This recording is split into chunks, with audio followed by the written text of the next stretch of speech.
from Charlotte, North Carolina, at a combined weight of over 660 pounds, Rody Rob, Adam Bomb, Bionic Brian, the Marked Out Wrestling Podcast. And welcome to episode 502 of the Marked Out Wrestling Podcast. I'm your host tonight, Mr. Rody Rob. That's right, Mr. Rody Rob. But I am not alone in my analysis of WrestleMania Part 2, WrestleMania 36 Part 2 tonight. I am joined by two of the most amazing, diligent, and observant wrestling fans the world has ever known. Adam Bomb and Bionic Brian. Say hi, boys. What's up? That was a horrible intro for us, by the way. Why? Because you're so observant? Yes. Okay. All right. I thought it was a fantastic intro, actually, Rob. Thank you, Brian. I appreciate that. I really do. Yeah. I got dressed up for the occasion. For those of you that can't see, I'm wearing a nice turtleneck blazer combination. Kissing ass a little early tonight, Brian. Little Atlas Bionics there. I appreciate that. That's not bad. Well, I try to get dressed up a little bit. I'm not going out anywhere, so you have to feel like some sort of normalcy. Right. So we're going to talk about WrestleMania 36 tonight, Part 2. Of the two-night affair that is the COVID mania. Before we get started into the analysis or our first takes of what happened tonight, I do want to introduce to you everybody on the board, and Brian's going to take over after I introduce it with our board reading duties tonight, so I don't have to. We got Stike Leather on the board. We've got Jason Sklenar, Soji Bang Bus, Steve Awesome is on the board as well. Stevie. What's up, Stevie? Anaconda Vice, and Kev Nola is on there as well. I do want to say tonight, for the first time, we were streaming all over the fucking place. We're back on Twitch. We're on Facebook. You realize who Kev Nola is, right? I know who it is, and I'm in the middle of a fucking thing, man. Can you just let me finish my sentence? Me before. Oh, you're such a dick, man. So tonight we are streaming Facebook, YouTube, Twitch, Periscope, and I think starting this week we're going to be on what's it called again? What's that new one? Pornhub. Oh, we're not on Pornhub tonight. No, the new one. Fuck, I forgot the name of the new one. Shit, Mixer. I Love Radio. We're on I Love Radio now too as well. Our iHeart Radio on as well. I fucking hate you tonight, man. I hate you. So real quick, I want to send our love and support and just absolute best thoughts out to our fellow Mark Stike Leather out there. Stike Leather apparently has some bad news with his family. Member of his family is going through a COVID situation. So, Stike, man, we're going to try to take your mind off it tonight, talk some wrestling. But we love you, man, and we send you fucking the best wishes possible. That's fucking horrible to hear. So let's jump into tonight. Speaking of horrible to hear, Steve is here, but he's on the toilet. Yeah, Steve's pooping up the toilet tonight. He was going to be with us, but unfortunately, he's going straight toilet duties tonight. Tonight was part 2 of WrestleMania 36, and I see mixed reactions on our chat board over it. And I don't know. I had higher expectations for tonight compared to last night. I thought last night was a decent showing. Tonight, I don't know. There was some great moments tonight. I'll say that, and we're going to argue them. But I do think that there were some moments that could have been bigger that felt held back. Adam, what's your first impressions of tonight? My first impression is this is what we thought it was. This is what we thought it was going to be. We looked at the card and we weren't very excited for it. And the end result, even with some good matches, terrible outcomes at the end. Typical Vince. Brian? This one was definitely out of the both nights. I feel like this one definitely did not come through. I definitely feel like the first night was the better night of the two. This one, like you said, did have its moments. One of the debuts was one of the fucking awesome parts of it. But overall, I feel like just the flow of the whole thing wasn't all that great. Yesterday, it went a lot better.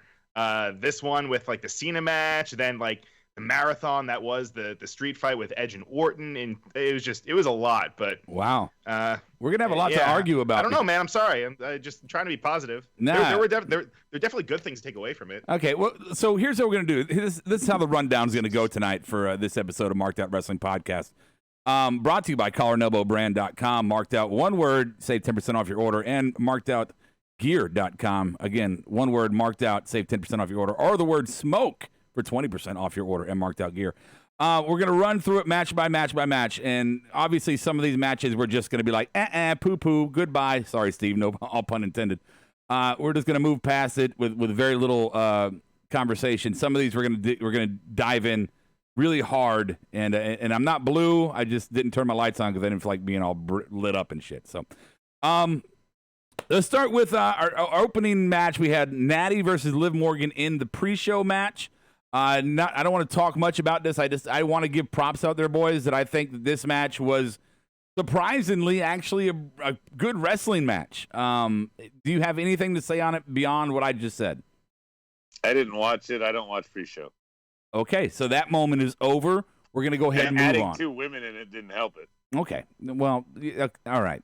Thanks for that, Dick. So let's move on to our first shot, the curtain jerker of the night. The one that all of us had the questions on. Charlotte versus Rhea Ripley. Will Charlotte get over and get the NXT championship from the newly crowned badass that is Rhea Ripley?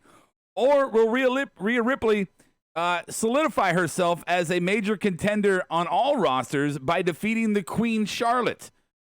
What would happen? Would there be trickery? We all thought maybe Bianca would come out and screw Charlotte over. We thought there'd be some way to protect. I think you thought that. I think there'd be some way to protect both wrestlers in this situation. And what we got was, in my opinion, guys, and I'm gonna throw it to Brian first, but what we got, in my opinion, was a really good wrestling match. I called it an old school scrap match. It was very scrappy, but with a very lackluster ending that really just had me scratching my head, and not just because I'm letting my hair grow out while I'm on quarantine. Brian, what do you think, man? It was almost 30 minutes long, this one. I thought it was a solid match, but for Rhea just to lose it, it's like, now what? Now Charlotte's going to have the NXT championship, so now she's going to be in NXT? Like, how is this really going to work? Like, it was cool having her challenge against Rhea and have her have this big matchup at WrestleMania, but now that it's over, it's like, where the fuck are we going to go now? So that's where I'm a little confused at. But overall, I thought the match itself, by itself, I thought it was great. I thought it was one of the better ones of the night. Okay. Adam, what's your take, man? Well, Rob, you said this a couple times. You said it's okay sometimes to beat somebody who is on a streak if you steal a quick, like, schoolboy type of pin. They did the farthest thing you could possibly do from that. They had Rhea tap. I mean, you want to really make it so that this is like Squash City. And now also, I don't really even care about who the women that wins the ladder match to be number 1 contender is. I don't care because I don't want to see Charlotte against any of them. And some people said, oh, this is all about the ratings. What ratings? For an empty arena that we can't even tape? This feels like we did everything wrong in the outcome of this match. And it ruined for me what was a good match until that finish. Well, let me push back on you when you say, the ratings and what for an empty arena. We know that WWE, although sometimes not very good, we know they play the long game. And you would think they had this in the works for a while now, that Charlotte was going to take it and be the NXT champion and probably show up on NXT as a mainstay for at least a short amount of time, not knowing that they were going to have to shut everything down because of COVID-19. So I got to push back on that thought. I still think it was an attempt at a ratings grab. Hey, we're going to compete Wednesdays with AEW. Let's put our big dogs on Wednesday night, still have our main roster shows doing their own thing, but now we're throwing some bullets back at AEW. The other fucked up thing, Rob, don't forget, Charlotte has somewhat of a built-in rivalry going with Bianca that now that, not to get ahead of ourselves, but now that she's not on NXT, you move Charlotte to NXT? Like, these two I thought might, something might happen with them, and now neither's on the same show. Well, okay. Yeah, I mean, you could say that because she's off, but I'm with you. That it's confusing. I don't know what they're going to do with this. Well, obviously, Bianca's a conversation for later on in this show. So let's not get caught up in that too far. Brian. Hey, Rob. Yeah. So Rhea Ripley, could you say the worst title reign in NXT women's title history? A little bit. Yeah, you can make that argument, especially after what we've just saw with Shayna and how dominant she was. Yeah, this was a pretty quick one. I mean, I wouldn't. It doesn't really. This doesn't define her career, obviously, because I mean she's just making waves on the main roster, so she'll be fine. But yeah, this could be one of the worst reigns that we've seen so far. Well, obviously, we think it's going to be rematch. There's not the no rematch clause has been fucking swept under the rug a long time ago. So we're probably going to see a series of matches between Charlotte and Rhea on the NXT program itself. Yeah. So yeah, but are you sure about that, Rob? Because I mean, we've got that ladder match contender thing going. No, so it makes you think that maybe we don't. No, you know what? That's a great point, and it's confusing, and I don't have an answer for it, and I'm just going to keep saying and make it sound like I know what I'm talking about when I don't. That sounds good. Brian, do me a favor. Tell me what the board has to say. Well, let's see. Steve Austin is saying, I was thinking Bianca will reclaim the title back for NXT after this, which that would be a weird thing to do, but I don't know. We'll see. I don't like that. Shoji saying, I don't get it. How does Charlotte in NXT in an empty arena make any sense? I don't know. I guess he doesn't really like Charlotte NXT. Well, again, I don't think he's saying, I mean, you're not going to get the crowd popping when there's no crowd. I think he's right. Again, the long game here. I don't think they had planned to be shutting everything down here. So right. Jason, hey, what's going on, Jason? Jason Sklenar is saying terrible booking for this match. Stike is saying, I have to say Charlotte winning the NXT champion changes my mind. Who is going to win the ladder match on NXT? And Vice is just agreeing with us, saying that Rhea had a terrible title reign. Here's the thing, man. Too, and like I said, I thought it was a really good scrappy match. Charlotte's a heel, very clearly a heel. Her daddy's is probably the greatest heel of all time, arguably, and to have her just win clean on Rhea with a tap, she could have put her feet up on the ropes. I mean, something as simple as that to take this. It didn't have to be something so fucking just debilitating. It debilitates the Rhea Ripley character. You're such a badass, but you tapped. And it didn't take you that long to tap either. It's just one match, though. Well, yeah, but the other thing is the whole time Charlotte was doing full heel shit that whole match, walking around taunting, talking smack, no crowd. We could hear her clearly. It was very chatty in the beginning. Those are the signs of a match where the heel is supposed to lose in the end. They got too cocky. They got overexcited. They were taking out the leg. They were walking around strutting like they had it. But no, we break the fucking rules all the time for Charlotte and just give her things that don't make sense, Rob. Like you said, a clean victory for a heel, like in this situation, didn't make any sense. Yeah. Adam, why don't you go ahead and introduce the next match is going to be Alistair and Bobby. Get that going. I'm going to work on something here real quick. Okay. Alistair and Bobby, I know you like this one, Brian, because your boy Alistair Black making his Mania debut. Bobby Lashley looked weird in his new getup, like capri pants, whatever the fuck he was wearing. But otherwise, I mean, this was a decent match. It didn't blow the doors off. It wasn't anything too exciting, Brian. But we've talked about this. There's only been that one loss, and that was to AJ at the end of a screwjob gauntlet. Aleister Black with another easy win, basically. Yeah. I mean, this one, there was really very little build for this one, and there was really no, even the build that they did have, it just didn't feel just like it mattered. Like nothing really mattered. This one was just kind of thrown in there late in the game. I mean, it's cool that Aleister won the match, yeah, but still, again, what is this? This doesn't really do anything for Bobby. This does nothing for Lana too. I guess. I mean, Lashley was just kind of floundering with Rusev for a while, and now Aleister beats him clean. It's just, I don't know. I mean, this was just again, they don't know what to do with Bobby's character. Yeah, the main story about this match is Bobby wearing the long pants. That's what everybody's talking about. Honestly, that's it. Bobby's fans, yeah. Yeah, I mean, Aleister continues his winning streak. Wonderful. Bobby's wearing long pants. Lana looked horrible. So there you go. Yeah. There's the whole thing. Why do you keep showing pictures of your floor? What are you doing, Adam? I don't know what you're doing there. You're okay. I'm not doing anything. All right. You keep switching the view. All right. So, Yeah, I don't know what you're talking about. I'm not doing anything. So let's go ahead and move on here to the third match of the night. It's going to be Otis versus Dolph. Now, I have to confess, as I often do, I don't watch SmackDown. I have better things to do on a Friday night than watch SmackDown, and I don't feel like watching the replay later on. So I am not emotionally connected or involved in any storylines that come out of the SmackDown roster. However, having the Otis and Mandy storyline play out a little bit at Rumble, and then having a really good entrance package, promo package for this before they got started, kind of showing how the evolution of this story took place. I got to tell you, just off the short-sightedness that I have of it, I like the story. The match was fine. It progressed a mid-card feud that seems like it's doing okay to me. So am I wrong, or was this okay and we can move past it, Adam? I think mainly this was, it just was what it was. But I don't have a problem with the ending. I just don't see where this is going now from here. Is Sonya Deville going to stay with Ziggler? Is Mandy and Otis now going to be a thing, and she's going to come out with heavy machinery?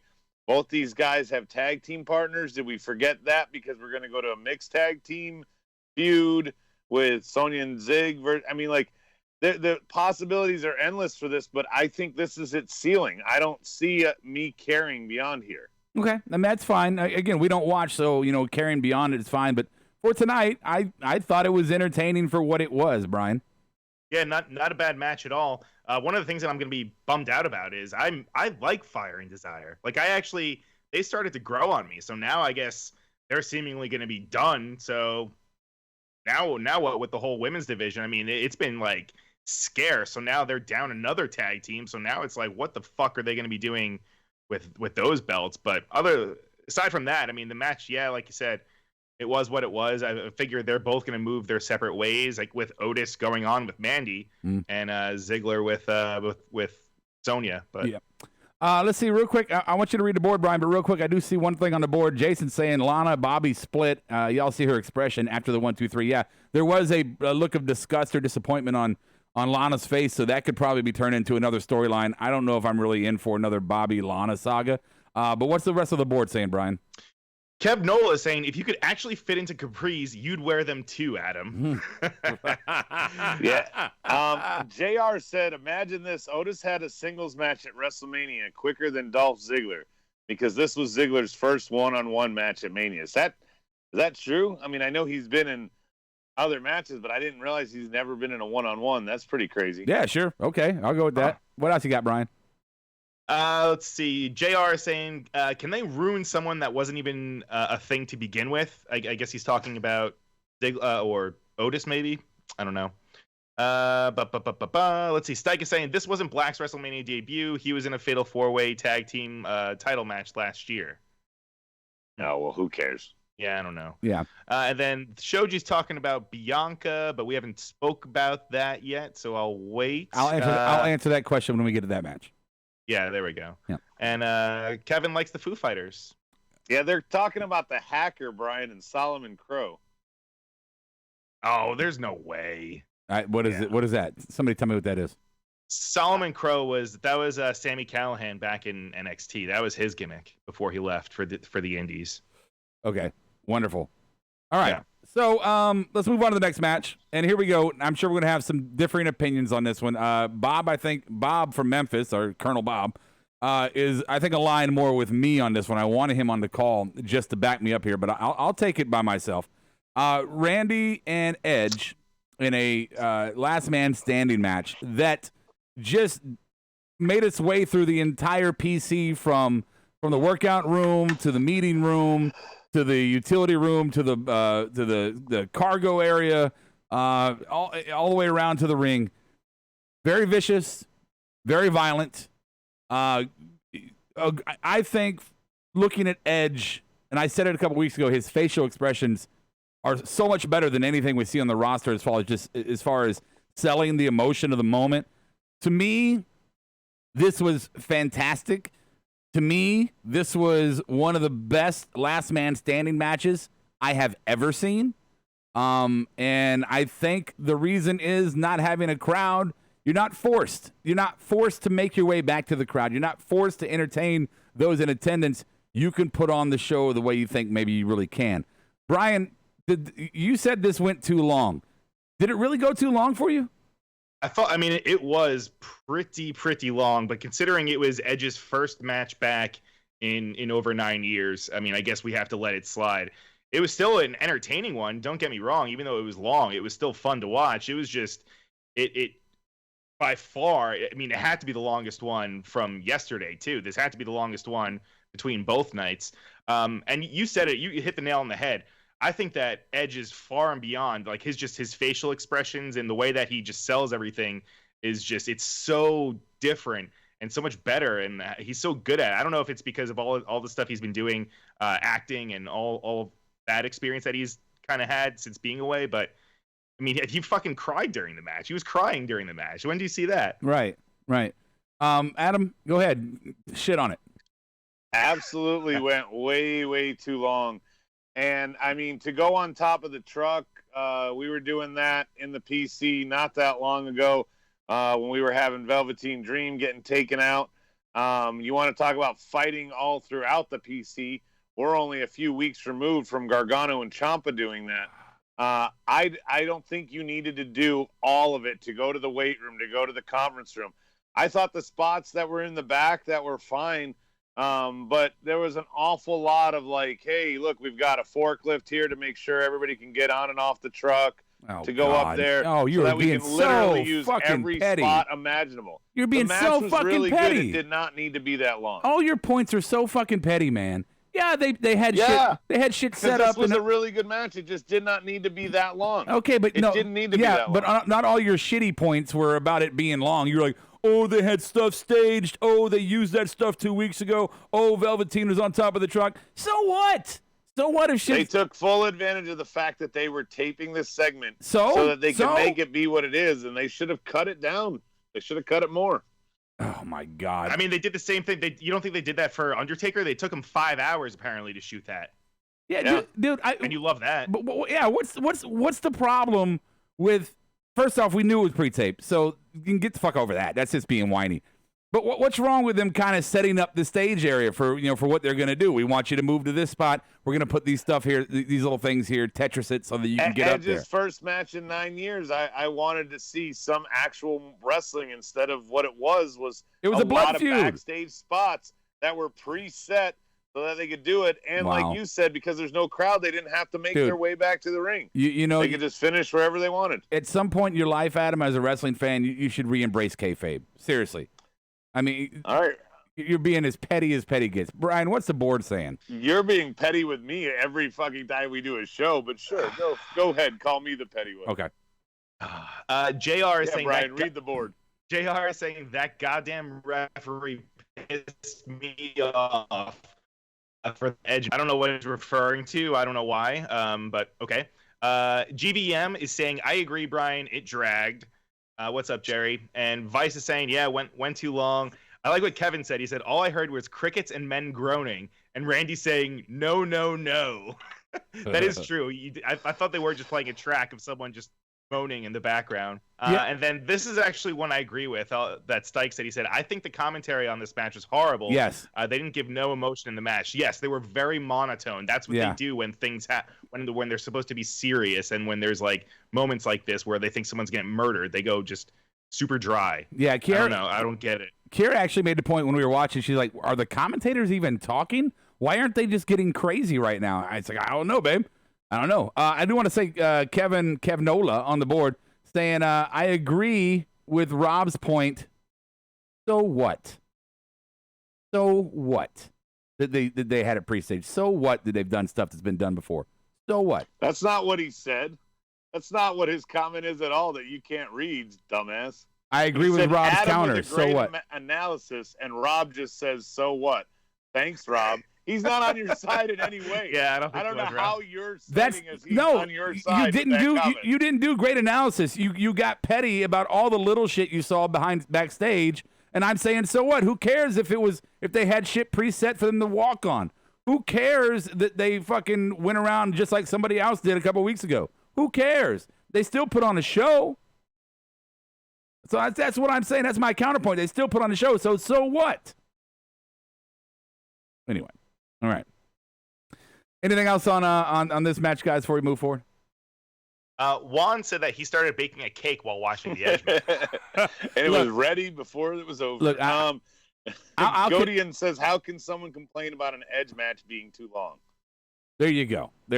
And look, I will concede. It was lengthy. I will concede that. But I don't think that took anything from its stock. I just don't.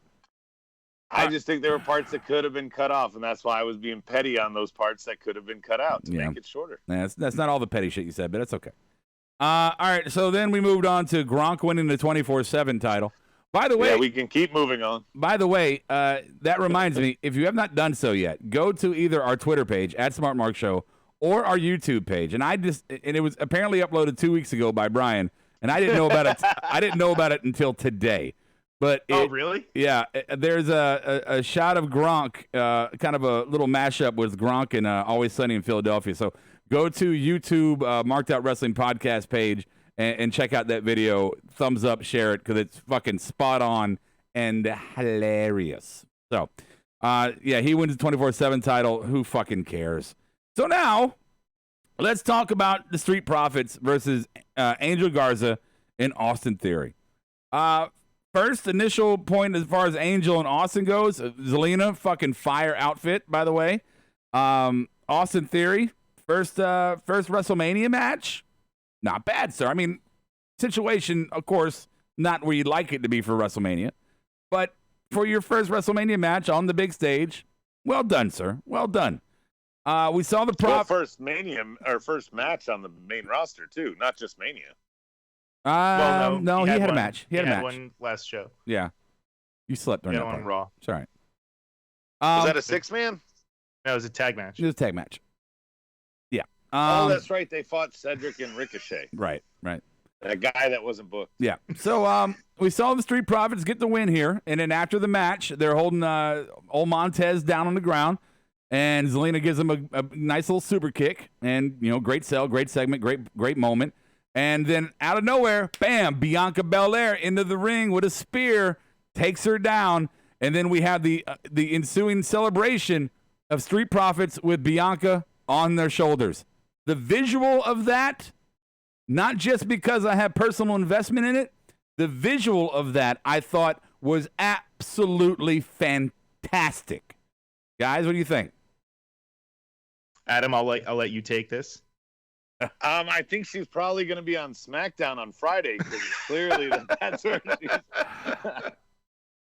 No, I mean, this was probably the most predictable match in terms of the outcome. There was no way this hodgepodge last-minute Frankenstein team with one guy barely debuting and the other guy still with an NXT lower third was going to take the titles here.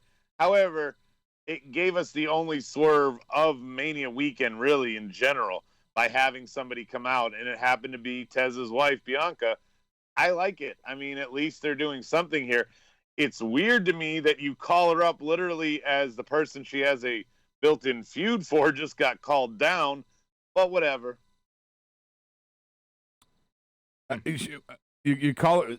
Okay, you're saying you didn't bring her in for the Charlotte thing, but you brought her in now. Okay, I would. Yeah, it's weird on that. Like, okay, it seems like you could bring her up with that feud in mind and not just pair her with her husband. So, Kevin Noel saying Rob is a nepotistic jackass.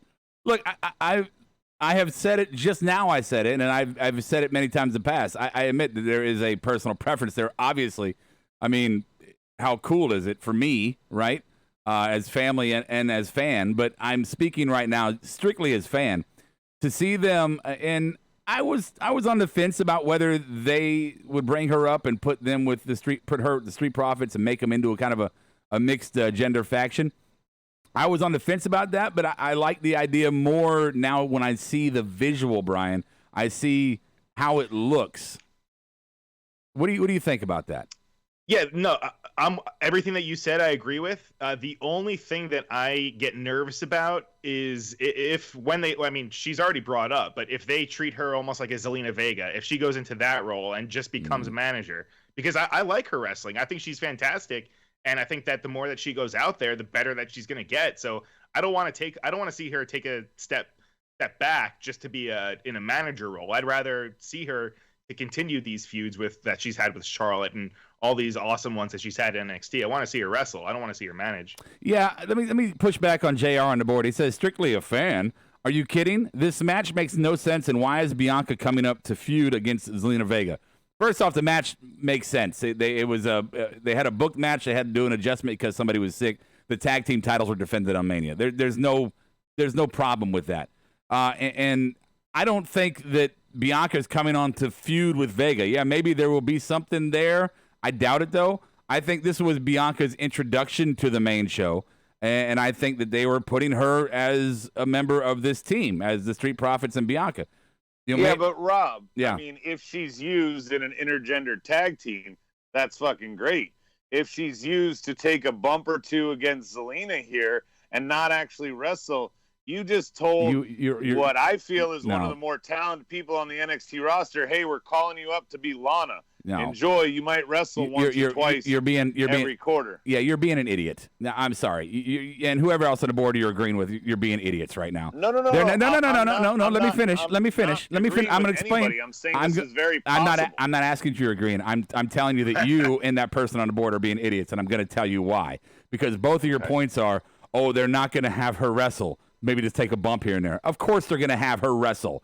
She was one of the better wrestlers on the roster in NXT, and now she's going to the main roster. Of course she's going to be an in-ring talent. She can be in a faction with two other guys and not have to be their valet.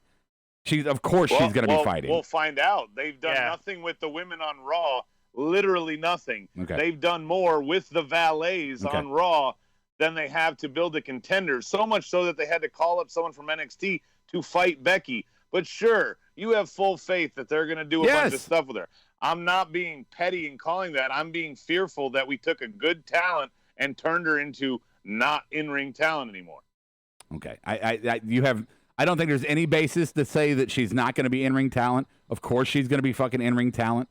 So I think it's retarded. Sorry I used that word. It's retarded. Whoa. I know. Sorry if I offended anybody out there. I don't give a shit.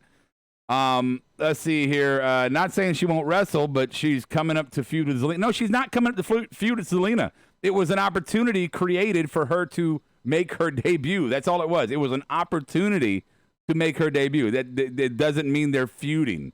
I mean, the Street Profits match with Garza and Austin Theory was a throw-together match for Mania. There was no built-in story behind it. It's not like this is something that's going to continue as a rivalry on and on and on and on. I think you guys are reading really hard in the fucking tea leaves when it's really simply just an introduction to the main roster. That's all it was.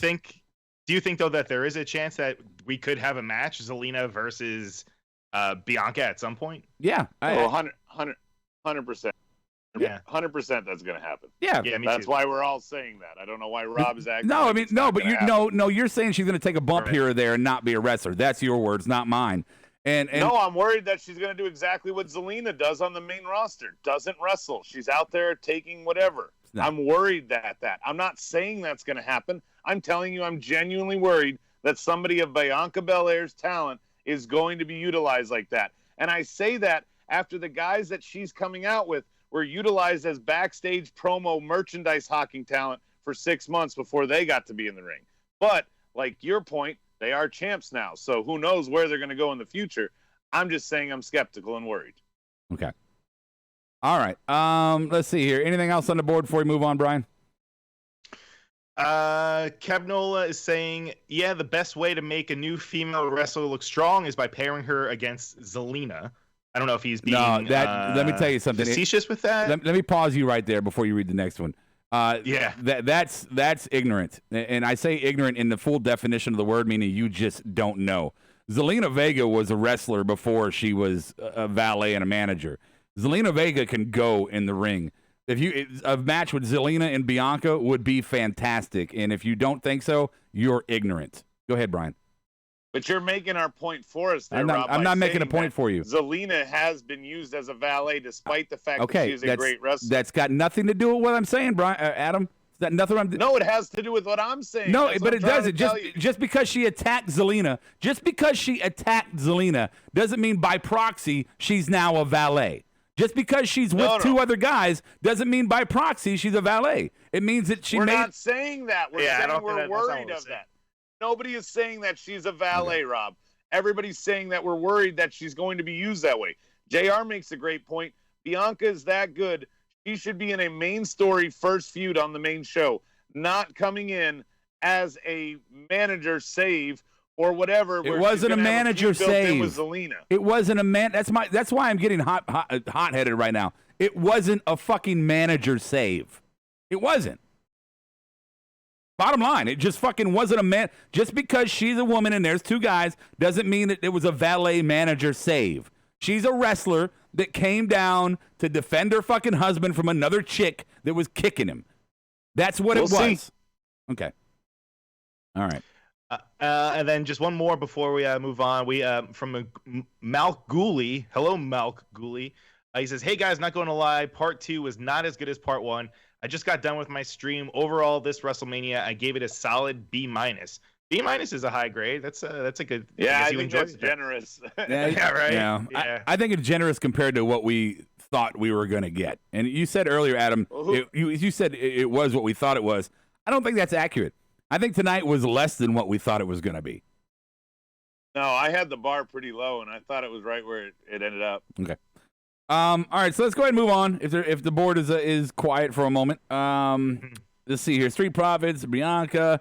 Then we have our 5-way elimination match for the SmackDown Women's title with Naomi, Sasha, Lacey Evans, Tamina, and Bayley. Tamina goes out first, no surprise.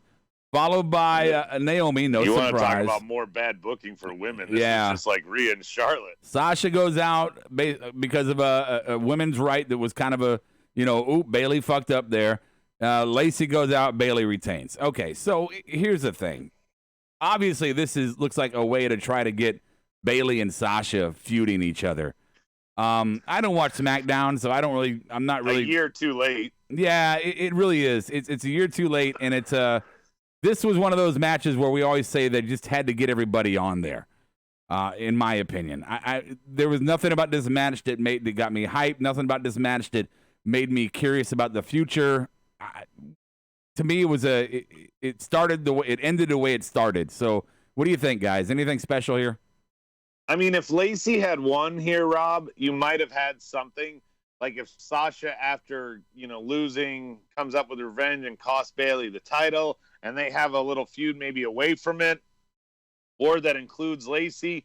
I don't know, but the fact that Sasha gets taken out, Bayley doesn't help her, and then right after, you have Sasha come in and basically give Bayley the win. It felt very, very weird. It felt like the whole Randy Hunter stuff back in Evolution. Okay. Let's see. Mac Goalie on the board says, I'm not going to lie. I'm not the biggest fan of Lacey Evans. I'm not a big fan of Southern sassy type gimmicks, personally. I think she's a mix between Cruella DeVille mixed with Meredith Blake. But overall, Meredith Blake. Yeah, but overall, she impressed me tonight. Has she grown? Yeah, I don't know Blake either. Yeah. Has she grown as a talent? Sure, I'll give you that. I think Lacey Evans has grown into the talent. I think it's unfortunate that she had to grow on the main roster when she was NXT and was brought up prematurely and could have grown there first.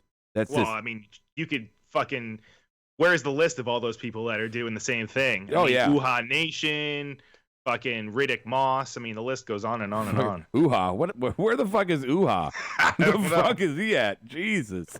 All right, so Bayley's still the champion. We're probably going to have a Sasha Bayley feud some point in their next 5 years. I don't know when that's going to happen. All right, so let's move on to something that I think is positive. Now, I've done some shrooms in my life, and I enjoyed every time I did it. And I wish I would have had some tonight for the Firefly Funhouse match, which I don't care. You can call me stupid. You can call me whatever you want to call me. I loved every single minute of it. I didn't understand it. I didn't understand what the fuck was going on. I don't know what the goal was here, but I enjoyed, Adam, every minute of it. I enjoyed, just like you did, every minute of it. To call this a match, it was a promo with a 3 count at the end of it. Let's just, call it what it was. It was nowhere near like the Taker AJ, where there was a match and a fight the whole time. But it was a psychological mindfuck. Not sure why the NWO was included, but the rest of it made sense, including the voice of Cena being overlaid about 6 years ago, what should have happened and how he should have been extinct. I liked that part. Yep. I really liked the whole segment. To call it a match, though, it wasn't. No, it wasn't a match. And again, I don't think there's any way anybody could poo-poo on this match. It was just bottom line entertaining. And in a night that was lacking in a lot of entertainment value, it was a very welcomed addition. Brian, anything from you in the board? Did you see the CM Punk Easter egg? Yeah, I did. I saw the CM Punk as well. Even Kira pulled that, like, oh shit, CM Punk. So, oh shit, good eye. Yeah. So my whole thing was that just on the heels of the whole Boneyard match, then going to this, I feel like the Boneyard match was definitely a lot more effective in the way that they shot it and stuff. This one, like you said, I don't know what the fuck I watched. It was everywhere, but I'll have to go back and rewatch it and see all the subtleties and stuff that went on. It wasn't a match. I don't know if they're going to do anything like this in the future. Maybe they'll learn a thing or two from it, but it was fucking weird, man. It was weird. It was good because we saw that it told the story. There were no cockroaches. That was good. It told the story. Yeah, it told the story of Cena's evolution. It compared him to past faces of companies. I thought you had the Macho moment. You had with the Cream Rise to the Top. You had Hogan and NWO. You had the Ruthless Aggression spot. So again, completely fucking whacked out. Don't understand it, but loved it every minute. What's the board say? Felt David Lynchy in certain parts. It was weird. Okay. Cena's obviously a Hollywood superstar after this match. That's from Kevin. Sklenner says Cena really stepped up for this one too. Matt Gooley, I have to agree with you on this. I did enjoy the Firefly Funhouse. It delivered on what the character Bray Wyatt was, and it actually brought to life an actual funhouse. It definitely brought that, like the Marilyn Manson boat ride of Willy Wonka funhouse. Yeah, right.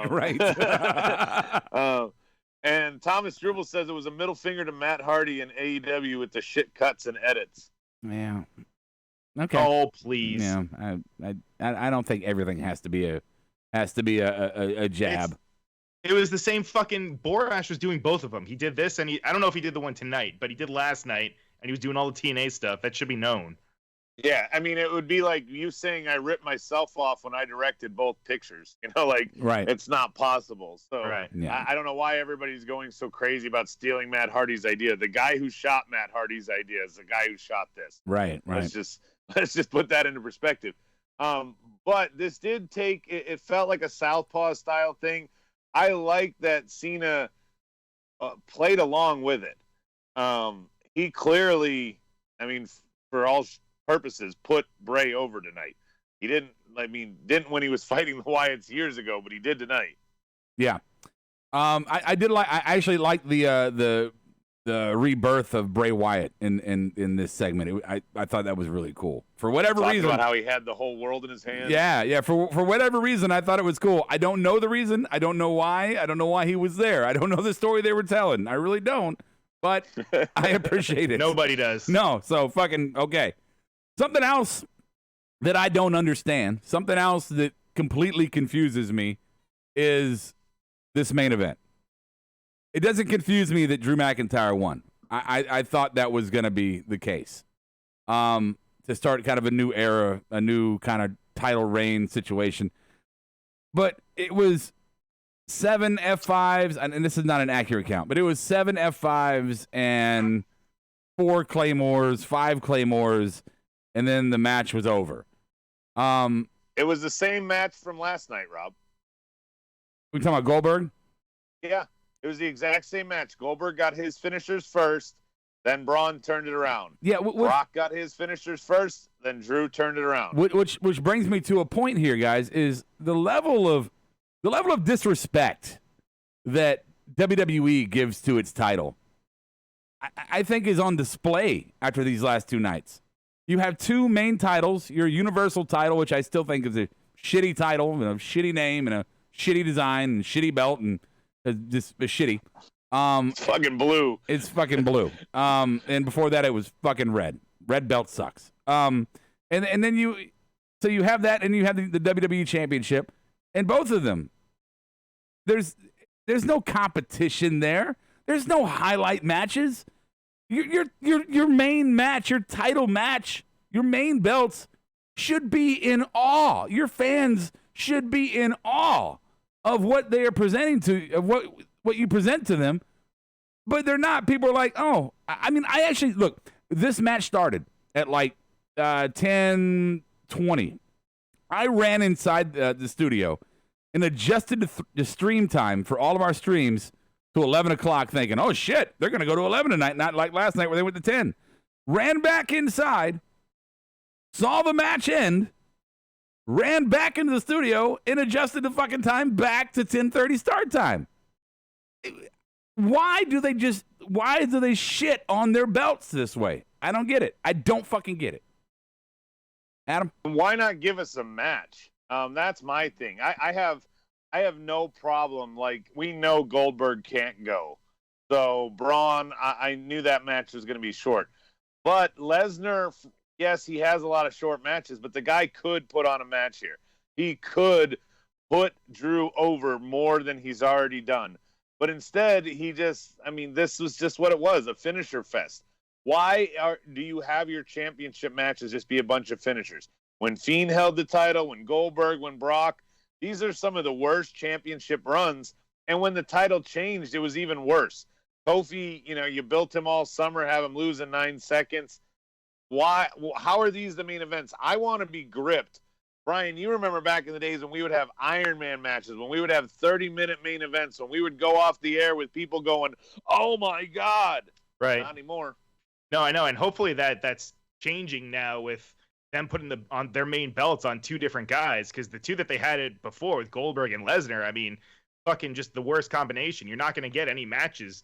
Now that we have Braun with the belt and Drew with the belt, hopefully we'll go back to having like a fighting champion. We'll get some more championship matches on Raw and SmackDown. But I mean, yeah, it sucks having like a main event going into it, knowing that it's only going to be a couple minutes, a few suplexes, and then that's it. Come on. I think you're half right, bro. You're half right on this one. Because, yeah, with Drew, maybe we're going to have some more, special, unique, entertaining, engaging matches. But the Braun thing, it's going to be Roman, and it's going to be fucking 4 Superman punches and 3 spears, and it's over. So, I mean... I feel like they're going to give the belt to somebody before Roman, just because it's going to be too long. They're not going to let Braun's title run be long. They're going to have him lose it to a heel. That'll carry it till he's ready to take it back. It doesn't matter who that heel is. I do want to say this, because Jerry points this out on the board. Titles changing hands in an empty arena are very, very hollow. Drew's moment, Braun's moment, I would have liked to hear that crowd reaction. Hell, I would have liked to hear the crowd reaction when Gronk won, so they would have shit on him. But we didn't get anything like that. That's kind of shitty. Yeah, and look, I saw a couple comments on the board earlier, that this was, probably one of the worst manias of all time. And top 5 or bottom 5. Okay, and that's fine. But guys, we have to be fair. We have to be fair here. This is a special circumstance. I mean, not saying that it necessarily would have been a blockbuster without COVID-19 rampaging the fucking world. It may have still been very, very shitty. But to just throw it in the bottom 5 without that asterisk next to it, I think is unfair. And I'm just saying that. Brian, can you run through the board? Let's see what they're saying on there for me. Yes, Dyke is saying, word going is around that when these tapings are over, both WWE and AEW are going to be putting a pause on everything. Which, yeah, I mean, I know. Actually, they're both seeming to shoot because they advertised Money in the Bank tonight, Brian. Yeah, that was canceled. Good point. Which is fucking weird because when is that? Next month? Yeah. It said May 10th, so we're a little over 5 That's insane. There's no way that's going to be that. Like, why do they keep doing that? They were doing that with Mania too. They were promoting Roman when it was well aware he wasn't going to be in the match. Like, they keep doing this. Like, it's like we know that the show isn't going to go on. I don't get it. Yeah, Chris Benoit is saying the same thing. How the hell are they going to have Money in the Bank? Let's see. And then Kevin thinks that Roman's going to win the briefcase. If his immune system is compromised, man, he's not going to be in a multi-man match. No. And Maguli says, also for the Universal title, I say retired completely and bring back the World Heavyweight title. I just wish there were more creatives in the making of the belts like they did with the Intercontinental Championship. Okay. This is still weird to me because Stike now is saying it too. He's saying they already canceled Money in the Bank. And we were talking about this off air, that the next pay-per-view on the books is Extreme Rules in July and then SummerSlam in August. Now they're suddenly booking something in May. This really does make my brain blow up. I don't know. Well, the only Mr. Stackleather on the board says they have already canceled Money in the Bank. And usually he's spot on with that shit. Said, but yeah. Yeah. I'm sorry, I didn't hear you. I don't want to pay attention. Okay. All right. Well, that's the rundown of the matches. So we're gonna go through our kind of final thoughts here in just a moment. I want to do some plugs here. So don't forget, if you're on YouTube Live listening to us here or watching us there, please go ahead and hit that subscribe button. Hit the like button on the video if you like us. If you don't hit anything. And hit the little alert bell so you know every time we go live. If you're on Twitch, please follow us. Any other video platform, broadcasting platform, please make sure you follow, like, subscribe, all that stuff. If you're listening after the fact on Podbean, iTunes, iHeartRadio, Apple Podcasts, whatever, Spotify, whatever you're on, make sure you're following us there so you can get all of our newest content when it comes up, when it arrives. Usually the next day, sometimes, depends. Yeah, right.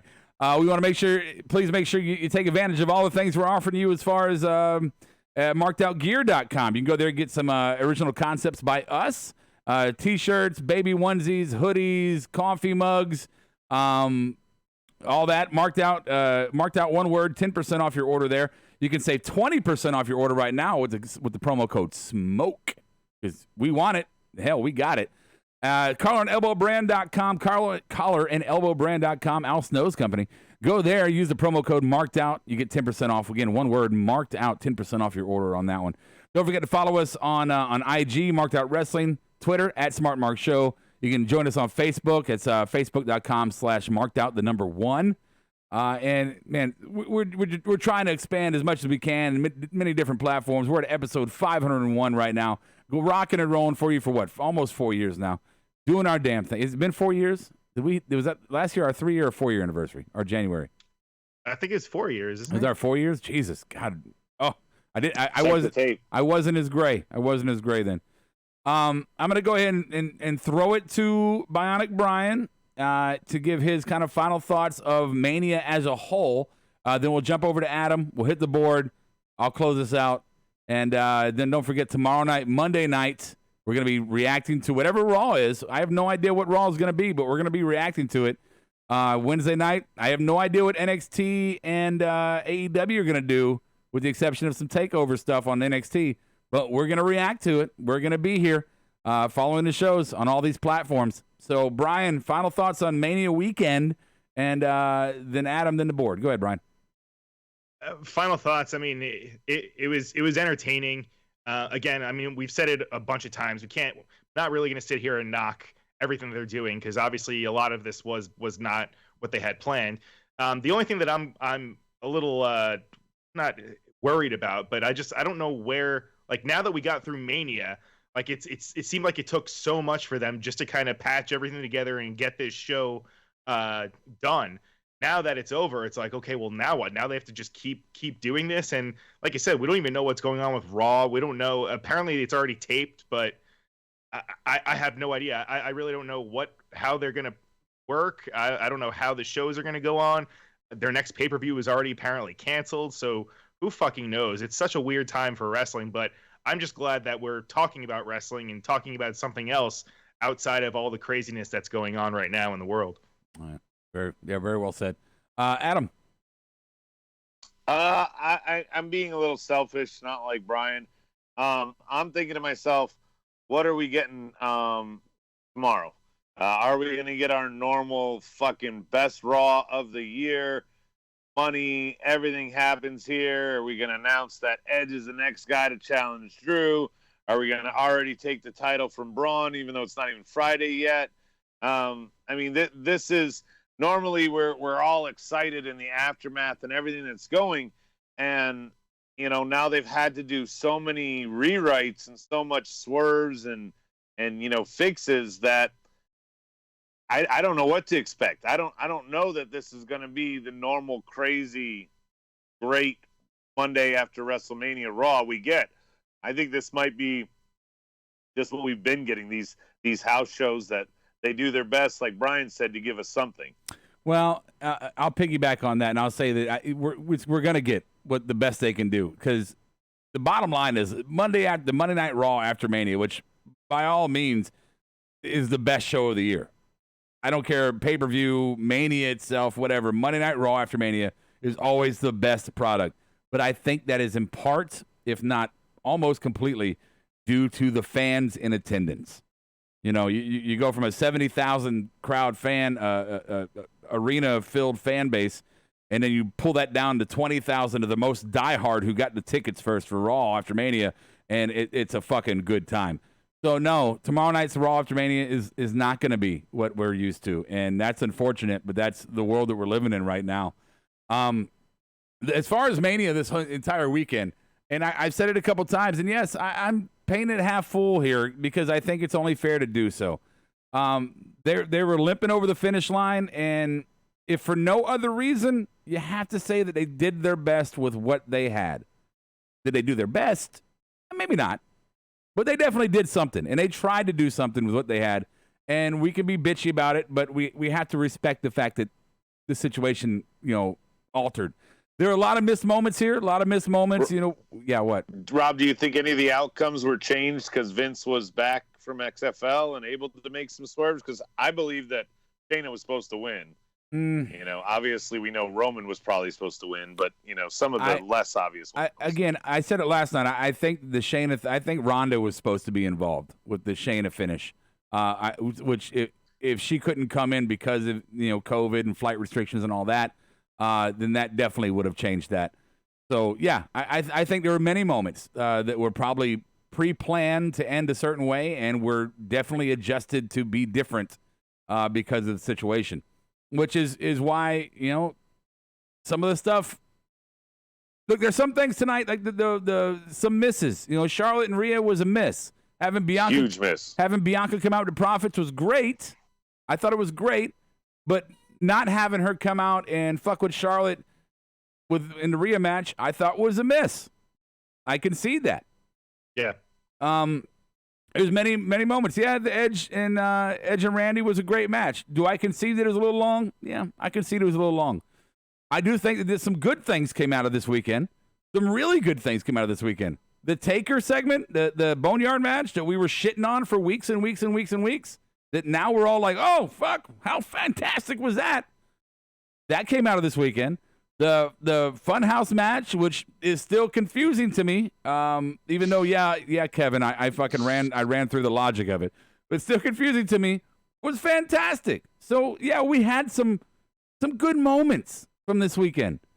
Let's try to, as horrible as the world is right now, as scary as the world is right now, to a lot of fucking people, let's try our best to pull the good stuff out of this Mania and say, hey, we had some pretty good shit from this Mania. And not just go, the world sucks and so did Mania. Because I don't need that right now. I personally, I just don't fucking need that. I'm trapped in a house with all these women who I love very much, but I'm trapped in a house with them nonstop. And I need some fucking joy. I need some fucking fun, happy fucking fairy tales and fucking rainbows in my life. And this Mania gave me a couple. And I'm grateful for that. Okay. I just hope tomorrow gives us even more, Rob. I really do. I agree. I am so utterly, to break kayfabe, I am so utterly, I don't want to say depressed, but I'm in a constant state of worry, and I think a lot of us are right now. with what's going on in the world. You know, I'm worried about my family. I'm worried about my friends. I'm worried about my immediate, my girls. You know, and I think that's only natural for all of us to feel that way every day. When I go to the grocery store and I see people not taking it seriously, and I'm like, back the fuck up off me, man. Why are you standing on my fucking back, man? You know, yeah, but there's also some people that look at you when you got your kid, like, why are you have your kids so close? Well, single parents have to take their kids shopping. I don't think anybody's looking at why you got your kid. Oh, nobody's in. There are people. Well, okay. The food line right down the road did it. All right. Well, thanks for that. Don't go to Food Line. Yeah. But only see one side. But in this moment of just constant worry and stress, and hey, yeah, we're gonna be dealing with hundreds of thousands of people dying, not millions. And I'm sorry to be the depressing one here when I say that. This is gonna get bad, and all we have is what we take in, and if we take it in negatively, it's not gonna help anything. And if we try to find some positives in this moment of shit, I'm gonna do it. So tonight, I found some positives. Thank you, WWE, for putting on WrestleMania under the circumstances. Thank you for the few nuggets in the show that kept me entertained. Thank you for you guys joining us on our podcast. I do want to get to the board before we shut down, but thank you so much. And I just want to echo before we get to it again, Stike Leather, my heart goes out to you and your sister, and we are fucking rooting for you, man. Rooting for you, and I'm going to think about you every day. I promise that. And I don't know if my thoughts are going to do a goddamn thing to change it, but you know what? More people recover, and I hope your sister is one of those people. Brian, on that note, can you give us some critiques or some final thoughts from our board? Yeah, Joker was just stopping by saying, what's up? Joker! So just stopping by, say howdy. Still keeping up with y'all. WWE is weird without a crowd, but interesting. Yeah. Yes, it is. Final thoughts for Soji. When things return to normal, I think the formula for WrestleMania should be split into 2 nights. I felt less fatigued spacing it out. Yeah, definitely.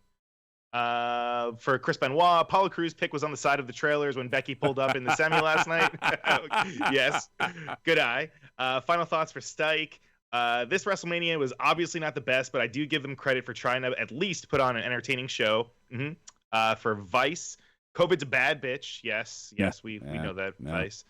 And for Guardian, they ruined the Fiend and Cena match. Drew kicking out of the F5 at 1 was amazing, and Edge is the GOAT. Oh, he said, and the Edge is the GOAT. I don't know if he means the guy from U2 or actual Edge. Mysterious Ways. All right. Yeah. Then for Maguli, my final thoughts, that I think they're really turn a bad situation into a good one with this show. Like I said, I gave it a B-. The focus was entertainment, and I was entertained. All right.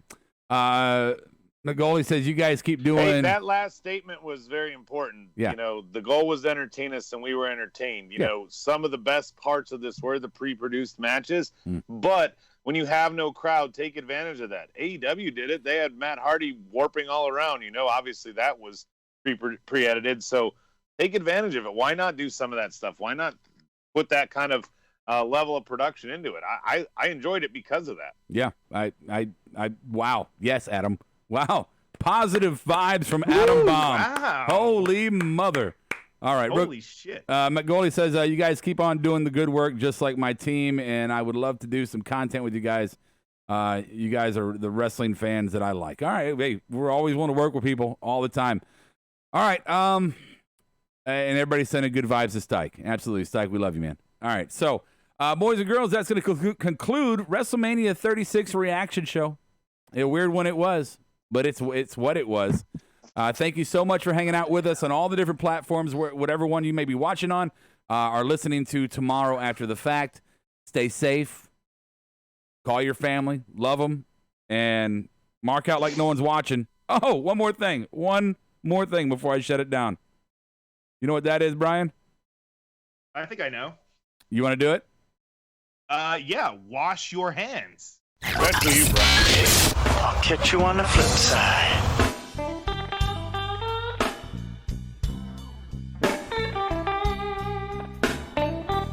Markedout Podcast is produced and edited by U-Record Studios and is recorded live from Charlotte, North Carolina. Subscribe, follow, and listen to us live following WWE programming on YouTube, Twitch, and Facebook Live. Download the podcast by following us at podbean.com or subscribe on iTunes and Apple Podcasts. While you're there, go ahead and give us an honest and fair review and rating. Finally, if you have enjoyed our product and would like to see us grow, please donate to us by visiting the donation link below our live video, or you can donate via Venmo and Cash App at the handle Ravepro. That's Ravepro. You're listening to the Electronic Media Collective Podcast Network. Yeah, it's a mouthful. For more great shows, visit electronicmediacollective.com.